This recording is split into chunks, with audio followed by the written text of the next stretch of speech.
Saludos amigos, bienvenidos nuevamente al debate de la semana. Soy Miguel Guerrero y estoy encantadísimo de estar nuevamente con ustedes en sus hogares.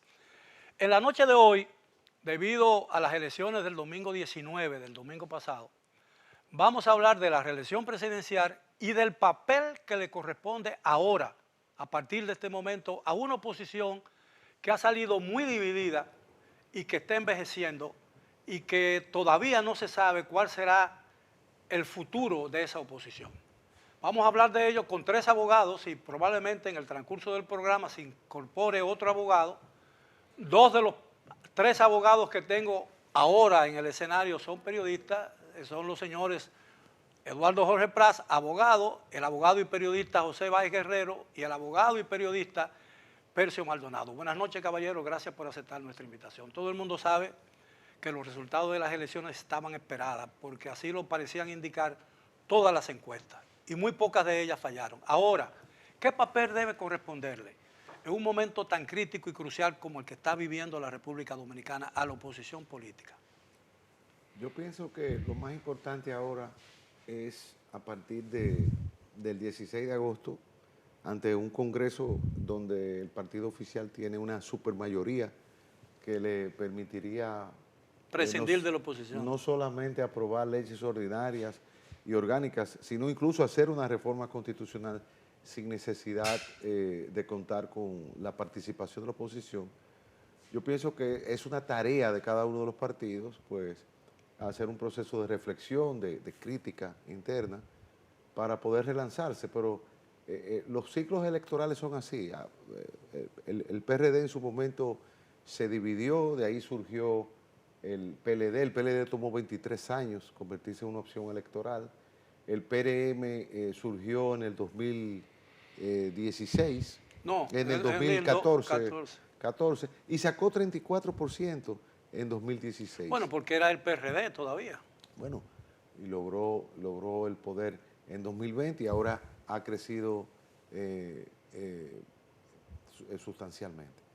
En el caso de la Fuerza del Pueblo aparece como la segunda fuerza política, pero digamos, ese es el juego democrático. Yo pienso que va a haber una oportunidad para un reciclaje y una renovación de los liderazgos, y lo más importante es cómo se va a hacer el sistema de frenos y contrapesos, porque definitivamente la oposición no tiene un espacio ni a nivel municipal ni a nivel congresual que no sea un espacio meramente testimonial, y entonces ahí habrá que ver cómo los demás factores sociales de contrapeso intervienen.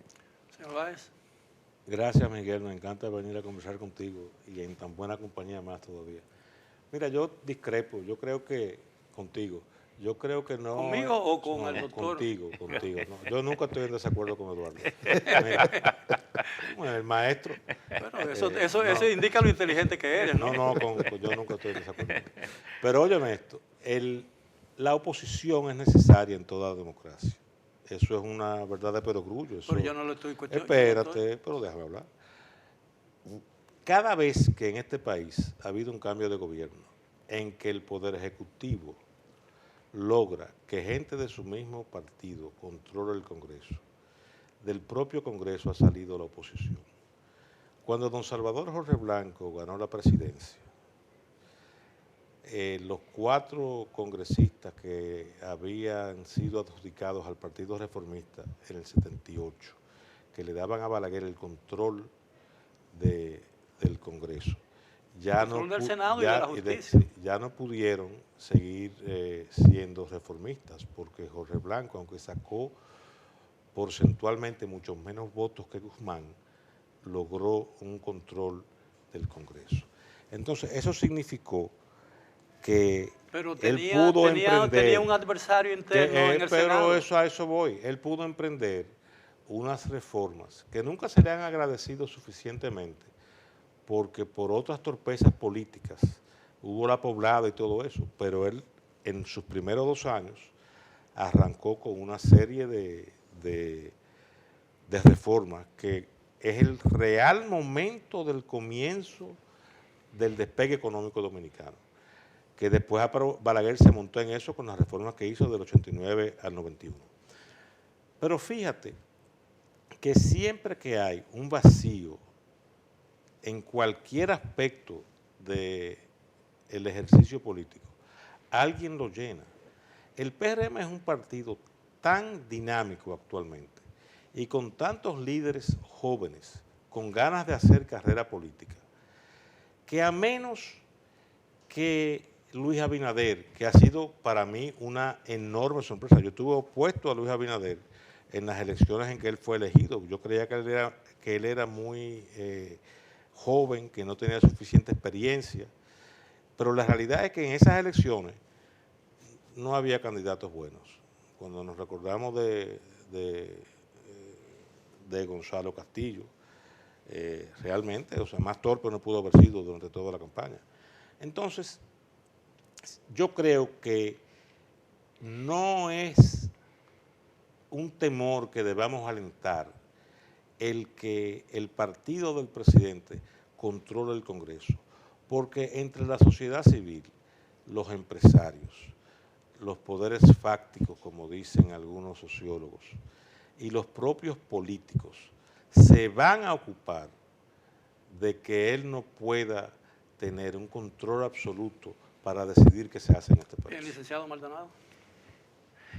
Bueno, Miguel, gracias y gracias por compartir esta conversación con Eduardo y José.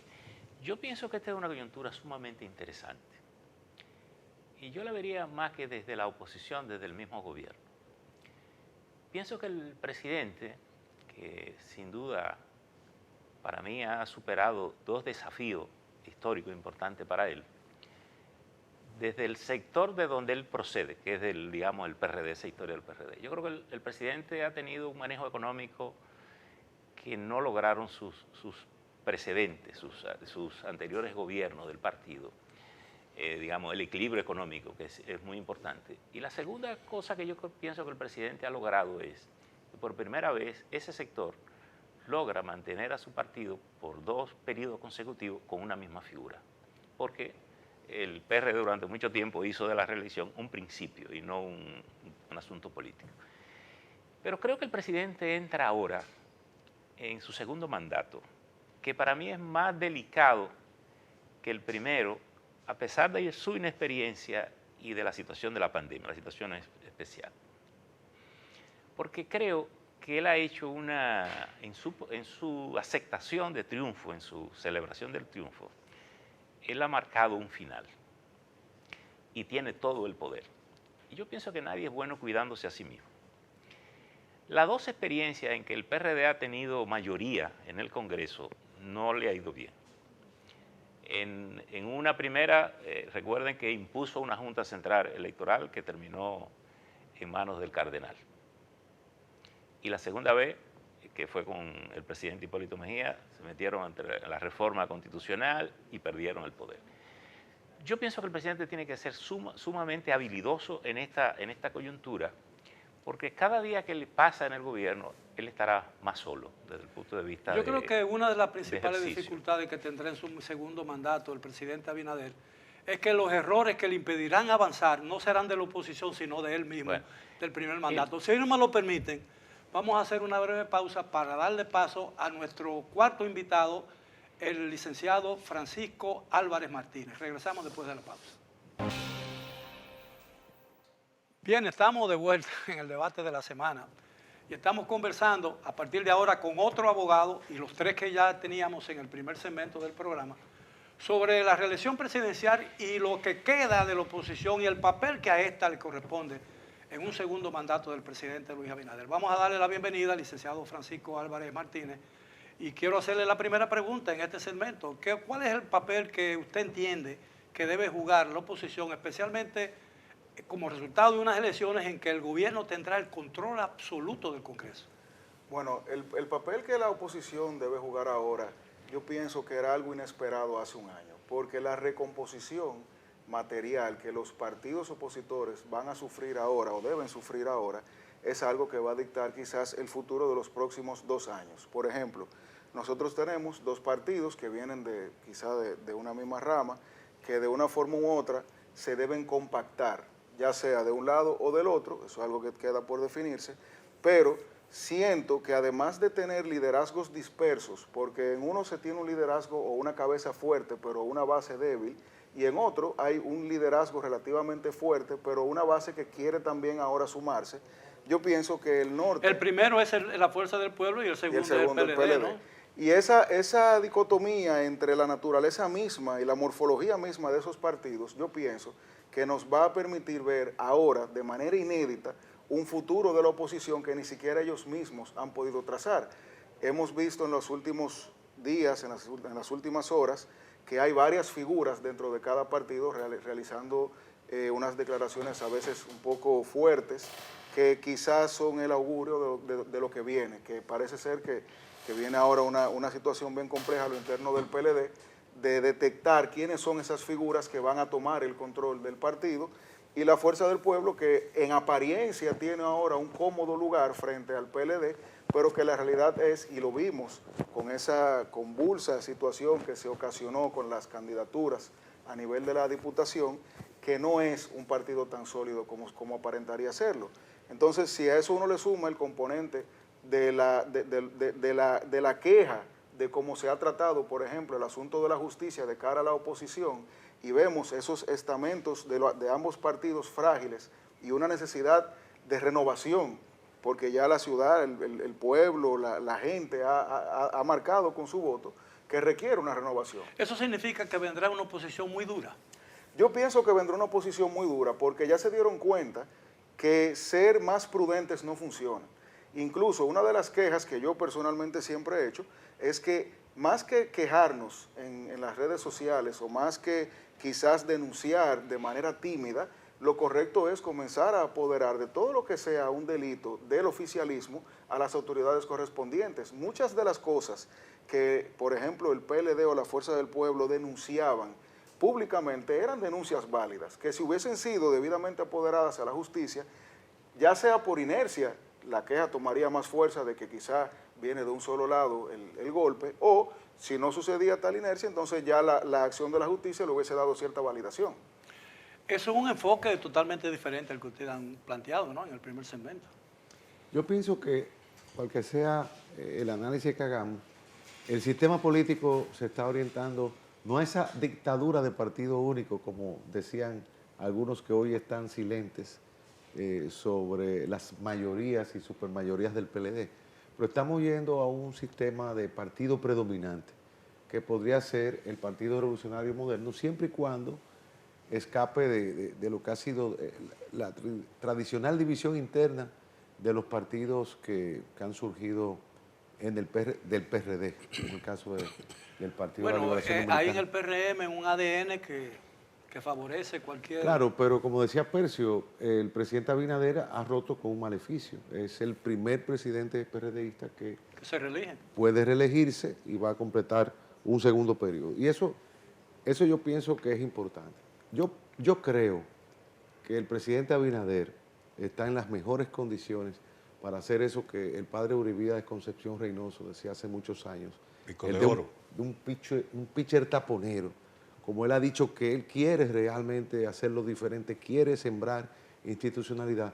Yo creo que con esa hegemonía que está gozando por este favor que el pueblo dominicano le ha concedido, aún sea con unas elecciones donde ha habido una gran abstención, eso se podrá estudiar cuáles son las causas, pero lo importante es que ha sido el beneficiario del voto popular. Yo creo que él puede dejar su impronta, sembrando las bases de la institucionalidad democrática, y sobre todo puede ser el verdadero catecón contra el anticristo populista, que es una amenaza que se cierne sobre nuestros sistemas políticos de la región, a pesar de que nosotros hemos sido un oasis, un partido, un sistema político que evita los extremos ideológicos, un sistema político de centro, y sobre todo un pueblo dominicano que es el pueblo más capitalista del planeta Tierra, porque siempre quiere realmente... Capitalista sin capital. No, capitalista en el sentido de que sí, el dominicano no quiere ser proletario, quiere ser propietario,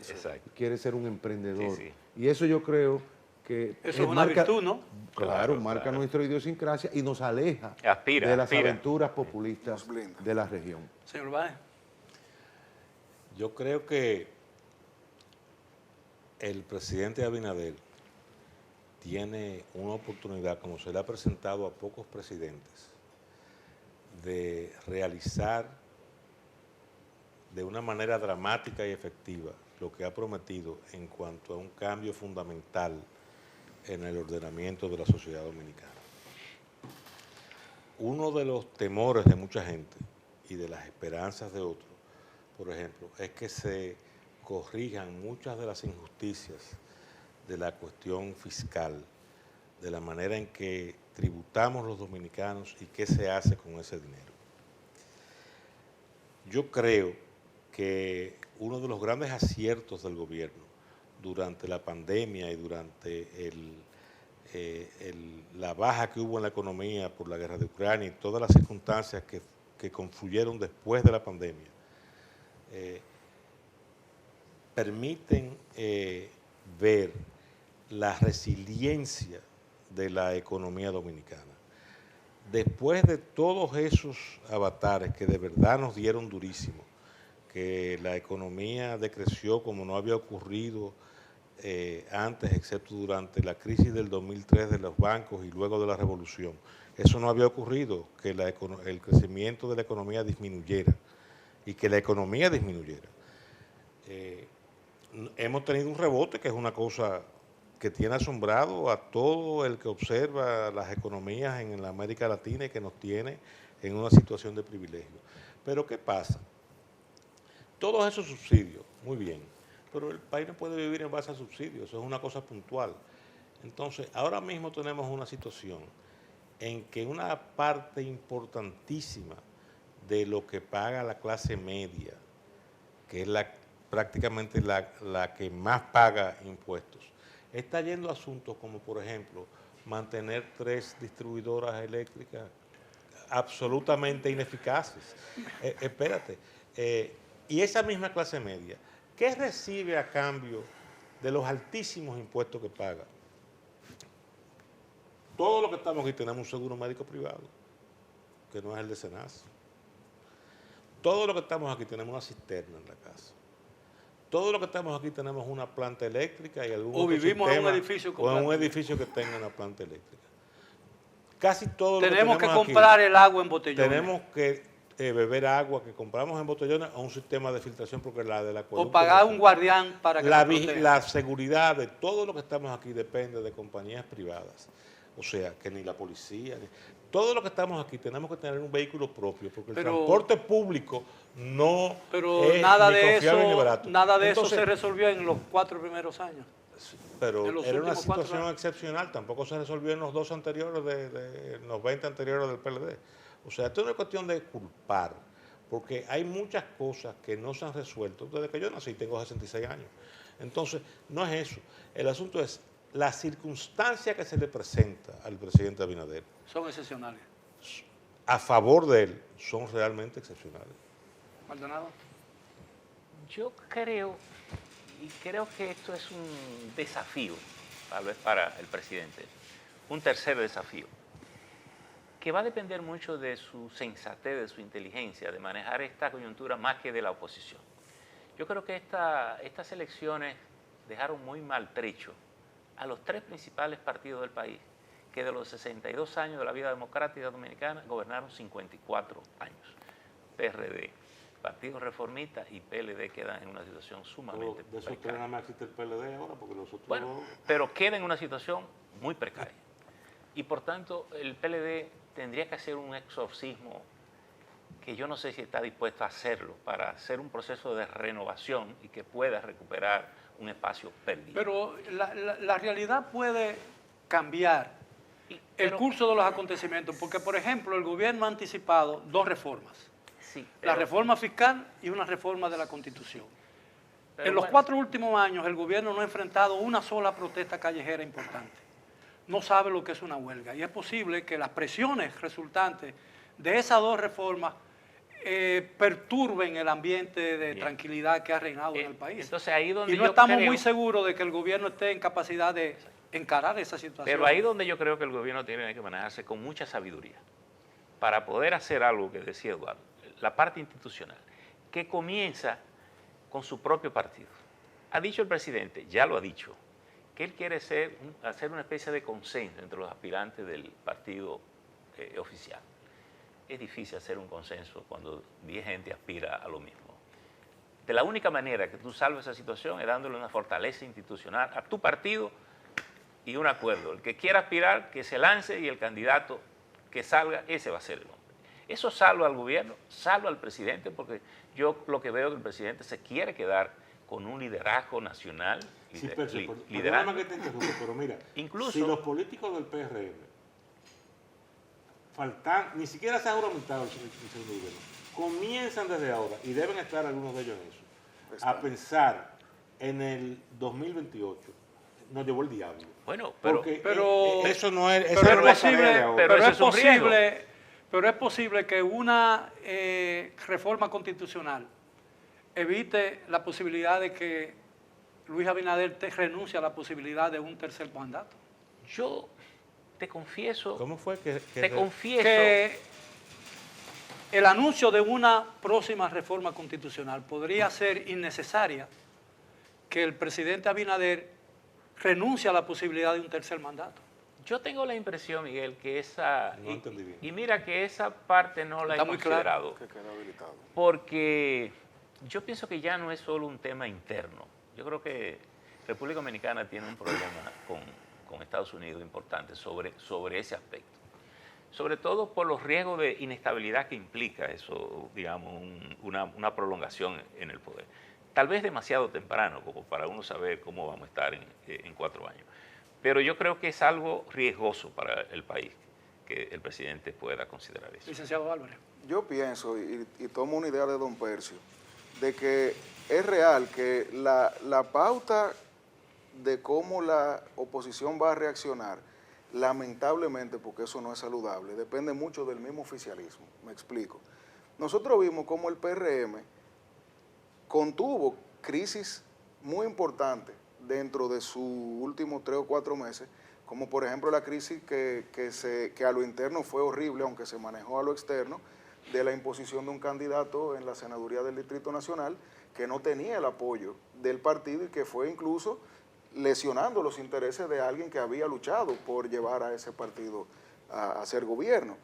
Y el hecho de que ellos, el oficialismo, recibiera tantos tránsfugas de manera indiscriminada, quizás con promesas que no podrán cumplir ahora en este segundo periodo, crea un caldo de cultivo para que sea el mismo oficialismo que sin querer se haya creado en diferentes espacios de su gobierno algo que pudiera estar haciendo metástasis dentro de estos años. Y como decía don Percio, tener interferencias en quién va a ser ese líder que va a asumir luego del presidente Abinader, pero yo también me centro mucho en las bases.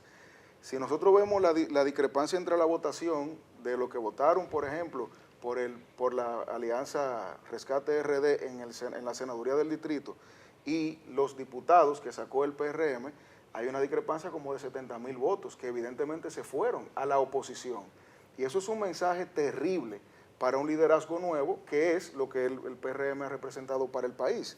Por eso yo pienso que si la oposición se logra compactar, logra articular una estrategia ofensiva coherente y dedicada a identificar esos elementos débiles dentro del partido oficialista, pudiera crear esos escenarios donde el mismo oficialismo se autodestruya.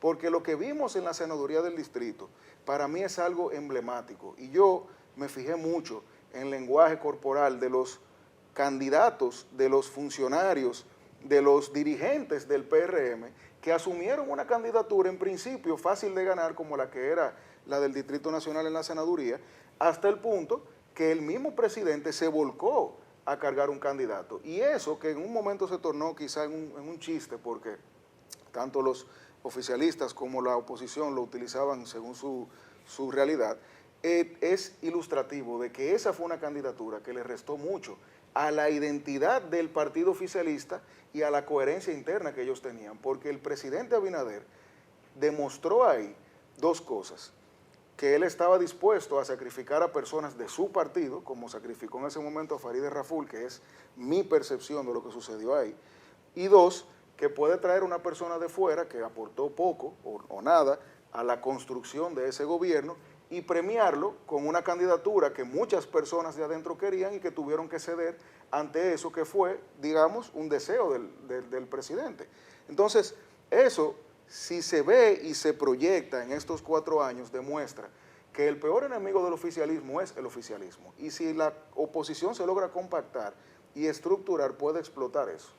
Pero sin embargo, fíjate, perdón, que es algo puntual sobre eso. Fíjate que si una virtud tiene el presidente Abinader, que mucha gente, incluso yo, se lo he enrostrado como si fuese un defecto, pero he visto que quizás no lo es lo de máquina para adelante y máquina para atrás. El presidente Abinader oye cuando le dicen, mira, eso no es así, o cuando algún sector de la sociedad le señala algo que puede hacerse de otra manera, él reconsidera. Entonces yo creo que sí es verdad lo que tú dices, eso fue una metida de pata enorme. Yo no entiendo por qué razón a una persona con una tasa de rechazo tan alta, que aportaba prácticamente nada y restaba muchísimo, como es el señor Moreno, lo pusieron en esa candidatura. Entonces, si él va a actuar con respecto a ese error, que los números de los resultados de las elecciones, como tú dices, indican que fue un error, porque mucha gente que votó por Abinader no votó por Moreno. Yo creo que es lo que va a hacer es que va a aprender esa lección y a lo interno de su partido, porque hay que acordarse que cuando uno dice el PRM, es la ASD que era de Jiménez. Pero es un pronóstico. ¿El pronóstico de eso? No, que tú dices que tú entiendes que él va a aprender de eso. Que él va a aprender de eso, porque lo que ha ocurrido en las ocasiones anteriores en que han metido la pata, es que ha aprendido eso, por eso es que ha salido el tremendo presidente que salió, porque ha aprendido de los errores sobre la marcha. Doctor Prats. Bueno, en su momento yo dije en un tuit citando a Michael Corleone y a su padre, don Vito Corleone, quien te diga que lleve a Guillermo Moreno como candidato a senador es tu enemigo. O tu gran amigo. Ese es el traidor, porque ese es el traidor. Ese es el traidor, sí. Yo pienso que es una decisión. Todavía necesito que... Pero quizás fuera para empatar el juego, ¿no? Bueno, pero es una movida. Yo no subestimo la inteligencia del presidente Abinader y realmente me mueve a curiosidad eso. Pero yo sí creo y rescato algo que decía... Pero quizás la idea sea llevarlo a la Procuraduría General de la República. Ay, ya sí, se habla de eso. Bueno, sí, así garantiza su independencia frente al Ejecutivo. Un reciente candidato a senador. Sí. Pero yo podría ser su esposa, Aura Celeste, que también tiene todas las condiciones para ser procuradora. Pero yo quisiera rescatar algo que decía... Entre abogados te veo. Tercio, y que decía Francisco, y es que yo creo que aquí el timón lo tiene el presidente, porque la oposición tiene que entrar ahora en un proceso de reflexión y además de cómo asumir. Por ejemplo, están pasando cosas. Hoy la Fuerza del Pueblo está siendo víctima de una construcción artificial de segunda mayoría que ella propició en el 2020 para participar en el Consejo. Ahora hay un grupo de senadores que están formando. Entonces ahora eso perjudica con una inconstitucional interpretación y perjudica a la Fuerza del Pueblo. Pero ¿con qué cara, con qué moral, cuando tú te beneficiaste de esa interpretación, tú ahora y vas ayudaste a decir, a inventarla? No, ayudaste a inventarla. Por cierto, eso es un caso que nosotros llevamos por el PRD y el Partido de la Liberación Dominicana, por el Partido de la Liberación Dominicana, y está pendiente de fallo en el Tribunal Constitucional. Bien, si me lo permiten, tenemos que hacer otra pausa. Regresamos ya con la parte final del tema de esta noche. Bien, llegamos ya a la parte final del tema de esta noche. He estado conversando muy animadamente con 4 abogados, 2 de los cuales son también periodistas, sobre la reelección presidencial y el papel que le correspondería jugar ahora a la oposición, que ha salido desmembrada, muy dividida de este último proceso electoral. Ahora, ¿cuáles son los retos principales que tiene la oposición y el gobierno de aquí al 16 de agosto? Creo que lo más importante ahora es la iniciativa de consenso que el presidente ha lanzado y que esta semana que termina hoy, pues hemos visto que En principio se ha suspendido el encuentro entre el presidente Fernández y el presidente Abinader. Creo que por una gripe, ¿no? No sabemos, o sea, podría ser. ¿Cuál tiene gripe? El jueves se decía que el expresidente Fernández había pedido aplazar la reunión porque se sentía gripado. El jueves se dijo eso en la noche. Sí, porque ya es un señor muy mayor, tiene que cuidar su salud. En todo caso, hay una necesidad de consensuar la política lo que es la reforma fiscal. Ya se ha dicho que se va a ampliar la base del ITEBI y se va a bajar de un 18 a un 10, se va a dejar fuera. Ese yo creo que es una buena medida porque es un aumento de salario para muchos, es un aumento de ingresos. Eso minimiza la evasión porque ya no hay esa cantidad de productos exentos y la base baja de 18 a 10. Pero eso hay que consensuarlo. Así mismo Pero pasa está con confirmada que van a bajar la tasa. no se dice. Van a ampliar también Hay la muchos base, ¿no? rumores. Yo creo que solamente lo saben las 5 o 6 gente que de verdad están trabajando en eso. Claro. Porque, por ejemplo, por ahí anda circulando un borrador que dicen que es el de la reforma, pero ese es el mismo borrador Del 2021. del 2020, Sí. con datos que nada más llegan hasta el 2019. Sí. Estamos hablando de hace 5 años. Eso es una locura. La realidad económica dominicana ha cambiado muchísimo. Ahora, ¿cuál es se supone que el escenario ideal para discutir los temas de reforma, como la reforma fiscal y la Constitución de la República, tiene que ser el Congreso Nacional, no un aula universitaria, para llevar al Congreso No, perdón, lo que se Miguel. debe a... No, no. Donde debe discutirse los términos legales y la forma legal, pero no toda la discusión tiene que ser en el Congreso. No, yo no estoy diciendo porque eso. Antes yo no dije que tú lo dijiste, yo lo estoy No, diciendo lo yo. que yo he O sea, dicho que puede ser un aula. en el pasado se acostumbraba aquí llevarle al Congreso Nacional, como son congresistas que no responden a sus electores, sino a un partido, le llevan un texto para su aprobación. Yo creo que si seguimos en esa práctica, este país no Miguel, alcanzará nunca Miguel, el Pero eso nivel no de es aquí, desarrollo que eso necesita. ocurre en todos los países del mundo. Yo creo que No, el gobierno, que dicen que cuando la economía funciona, la política funciona. Yo creo que hay una relación intrínseca que no se puede separar. O cuando la justicia funciona. Ahorita José mencionaba una serie de características de nuestra casa diciendo que cada casa es un país, es decir, cada casa tiene que resolverse, autogestionarse. No sé. Mira, el gobierno tiene la necesidad de mejorar la calidad de una cantidad de servicios que yo digo que están en crisis en la abundancia. Tenemos la educación con abundancia de dinero, pero en crisis. Tenemos el tránsito con abundancia de vías y de autos, pero en crisis. Tenemos el sistema eléctrico con abundancia de recursos, pero en crisis. Entonces, yo creo que esos son desafíos del gobierno, sin oposición, del gobierno. Tiene que ver mucho con la gestión, con la capacidad gerencial de poder atacar eso. El tema de la reforma constitucional y el tema de la reforma fiscal, que son los dos grandes temas que el gobierno tendría para sentarse con la oposición y con los sectores sociales. El primero, el de la reforma, todo el tiempo, una reforma a la Constitución es una discusión política. Tal vez Eduardo puede orientarnos mejor en ese sentido. El liderazgo político y social se tiene que poner de acuerdo para saber lo que va a mandar al Congreso. Porque también si deja eso abierto se pueden introducir una cantidad de cosas que no tienen sentido, que son más perturbadoras que sanas. Tiene que lograr eso. Percio, líbrenos Dios de que los legisladores solo hagan las leyes. Exacto. Y la reforma fiscal... No, pero tienen ellos solo que aprobarla. Y la reforma fiscal yo creo que está relacionada aquí con una necesidad que el país tiene, que es resolver el problema de la informalidad. No hay éxito de una reforma fiscal si tú no resuelves concomitantemente el tema de la informalidad. Por tanto, eso hay que sentarse con gente que sepa de esto, con expertos, y tener una buena discusión en este sentido. Porque si tú amplías la base simplemente, y esa es la reforma, lo que tú estás diciendo es que los pobres seguirán pagando más impuestos. Y esta sociedad tiene este problema. Un tema de desigualdad, que ahorita Eduardo decía, esta es una sociedad que aspira a vivir mejor. Y cada vez gobernar es más difícil porque la gente quiere de lo que ve. Sí. Ya la gente no se conforma con simplemente que tú le pongas comida en la mesa. No, yo quiero un celular, yo quiero una televisión, yo quiero la televisión a color, yo quiero internet. El internet planetariamente se ha constituido en un derecho esencial de las personas. tiene que ver con la educación, tiene que ver con la comunicación, tiene que ver hasta con la salud. Ya el médico te dice, abre la boca, ponme el celular, ahí te hace una consulta a través de la virtualidad.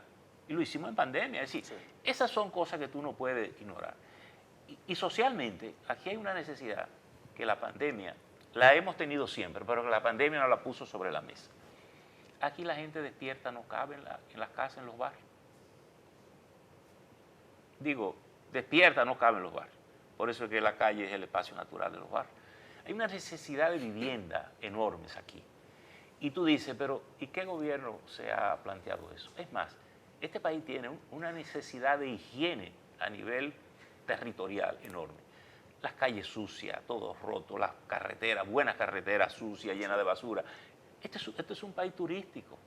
Y yo digo, y los que vivimos aquí, y el que viene a visitarnos, necesita un país limpio. Lo que pasa es que Entonces, aprendimos a amar la basura. Estos son desafíos del gobierno. Ahora el gobierno tiene otra implicación, que todo lo que ocurra, lo bueno y lo malo, es culpa del gobierno, porque el gobierno lo tiene todo. Tiene el poder municipal, tiene el poder ejecutivo, tiene el Congreso. Por tanto, por eso que yo digo que yo confío que el presidente tiene que tener mucha sabiduría para navegar con éxito y no abrirle un frente a la oposición que se pueda cuestionar. Por ejemplo, el tema de la reforma constitucional, ya hay un frente anunciado. El presidente Fernández dijo que continuará luchando en favor de la Constitución. Es decir, que el presidente Fernández lo más probable es que se oponga a la Constitución, a la reforma a la Constitución. Siguiendo la línea de don Percio, nosotros tenemos como norte una serie de reformas que, como yo digo, han ido a morir donde las leyes mueren, que es en el CES. Si tú quieres que una ley muera, mándala al CES, que ahí tú vas a durar todo lo que tú quieras sin el un Consejo avance. Económico y Social. Exacto, el Consejo Económico y Social. Tenemos una ley, un proyecto de ley del Ministerio de Justicia, que está llamado, entre otras cosas, a descongestionar la Procuraduría quitándole el régimen penitenciario. Tenemos un proyecto o un anteproyecto de ley que va a modificar la Constitución eventualmente. Tenemos leyes que fueron aprobadas de muy mala manera, como la ley del DNI, la ley de extinción de dominio y la ley de la administración de bienes incautados. Nosotros tenemos ahora mismo un código penal que ha sido relegado demasiado y que cada día que a una persona la estafan en un esquema piramidal y eso se cae en un tribunal es porque no tenemos ese código penal aprobado.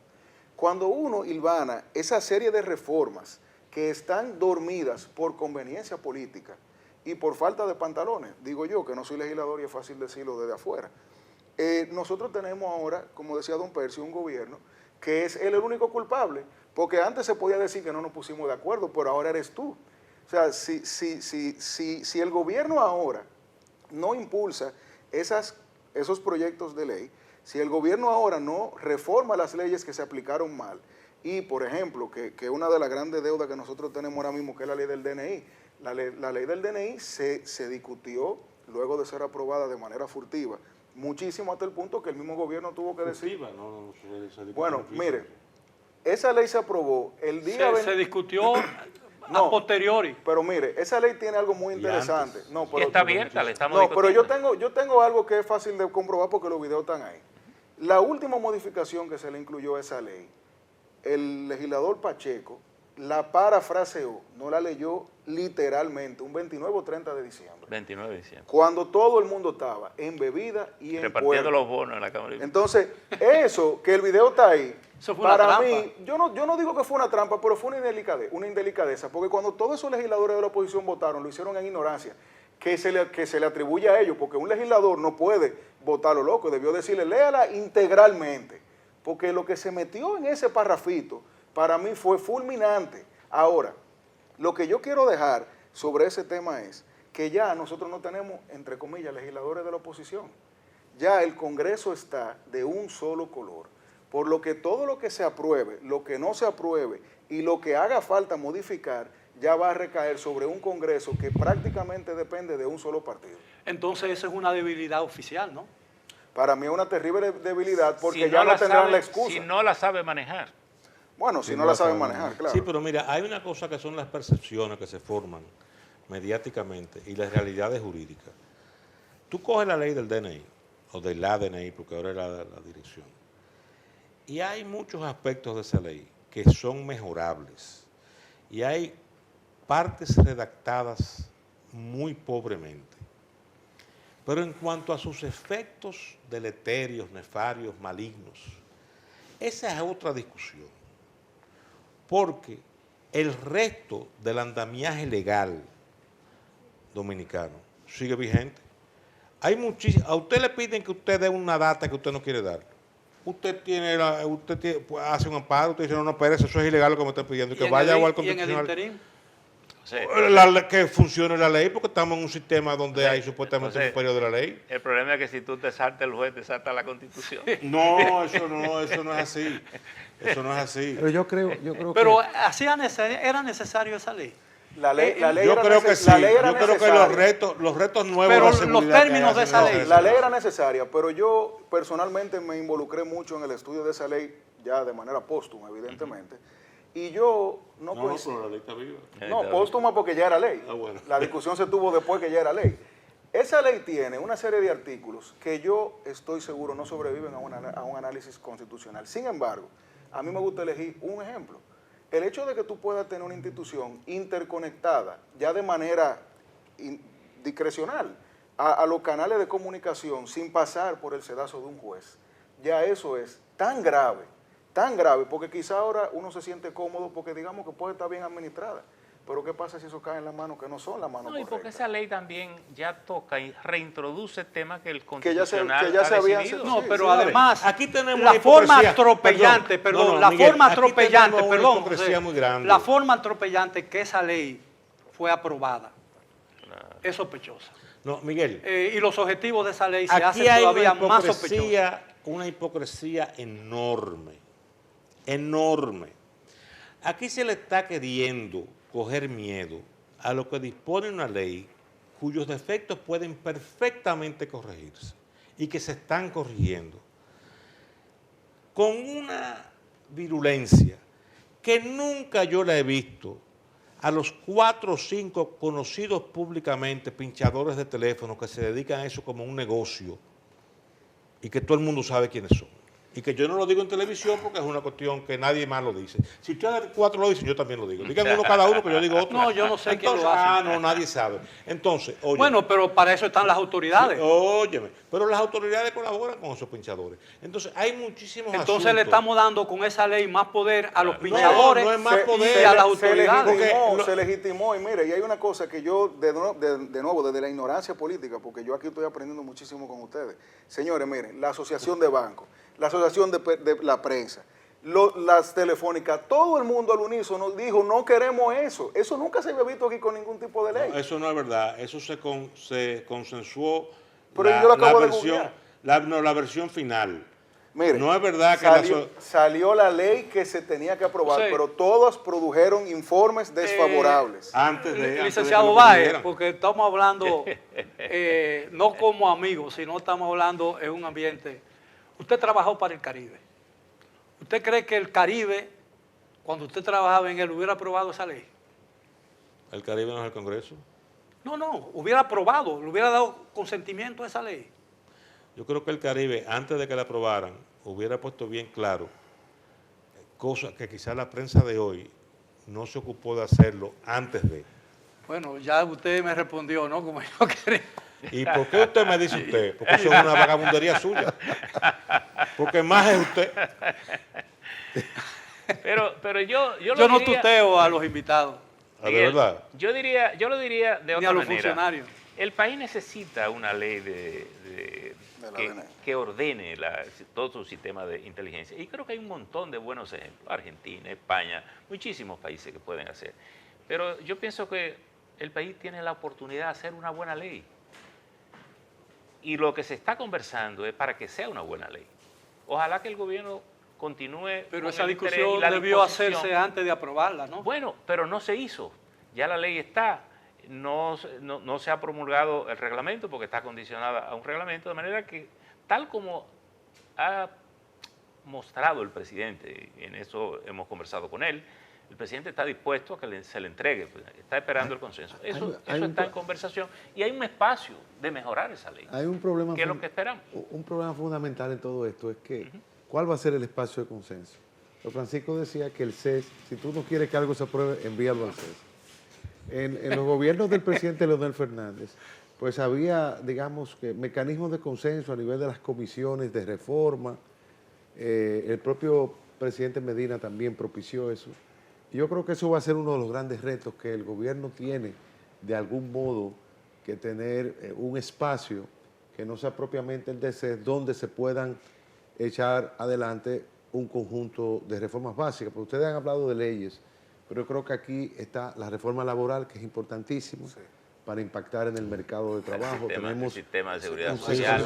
el sistema de seguridad social, la reforma fiscal y definitivamente ver esto, que es el propio presidente que ha traído, que es el tema de la reforma constitucional, que para mí es ahora, la menos prioritaria. La rivalidad, perdón. Lo laboral, Miguel, perdón. La rivalidad que es se una cosita así. intensificó durante la campaña electoral no dificulta un entendimiento. Hay un punto, Miguel, que yo quería señalar, que dificulta el consenso, y es que gran parte del liderazgo de la oposición, que son animales políticos, animales maquiavélicos, decir, bueno, ¿Más políticos ahora que tú animales quieres- o más animales que políticos? No, las dos cosas, son politicón. Es decir, ahora tú quieres que nosotros carguemos con el peso y el costo de la reforma.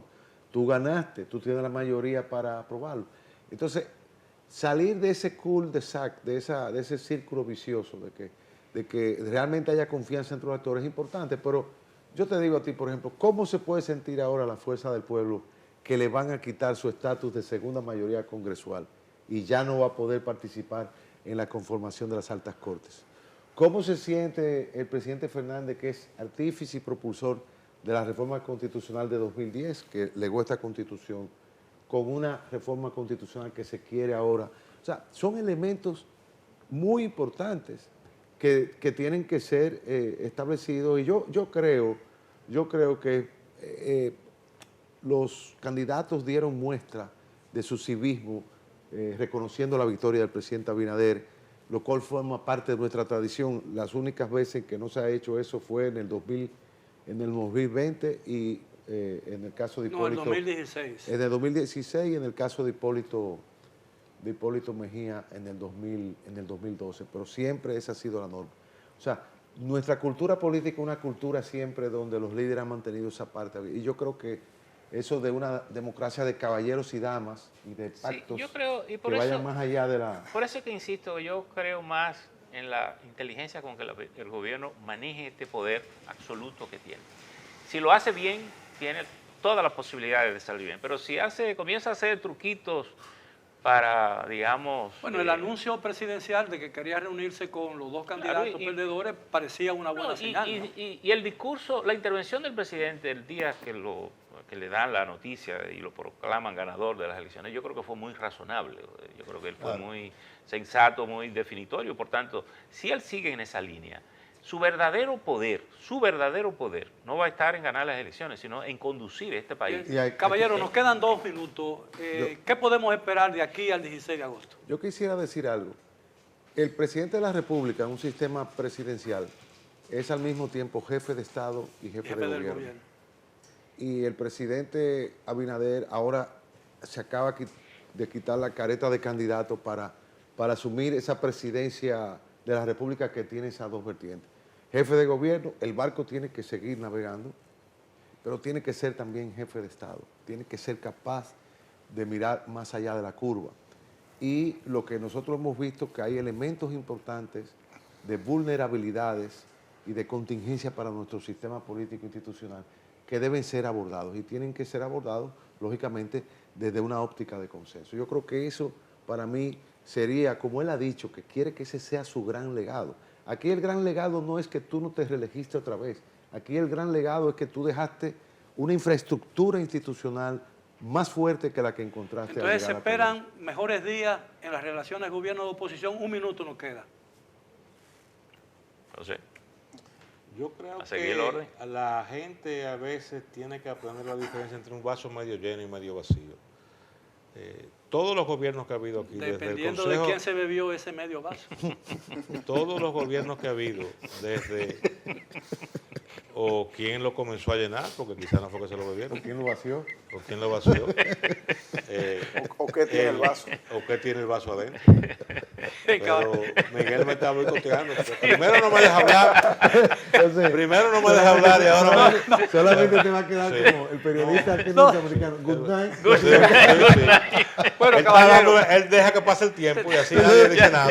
caballero, muchísimas gracias por haber aceptado nuestra invitación. Espero Está que, firmeando la pelota. espero que los amigos televidentes hayan disfrutado del tema, porque en realidad nos esperan días muy interesantes de aquí al 16 de agosto y el tiempo que nos queda vivir todavía como nación. Ha sido todo por hoy. Gracias por su atención. Los espero el próximo sábado para otro programa similar. Hasta entonces.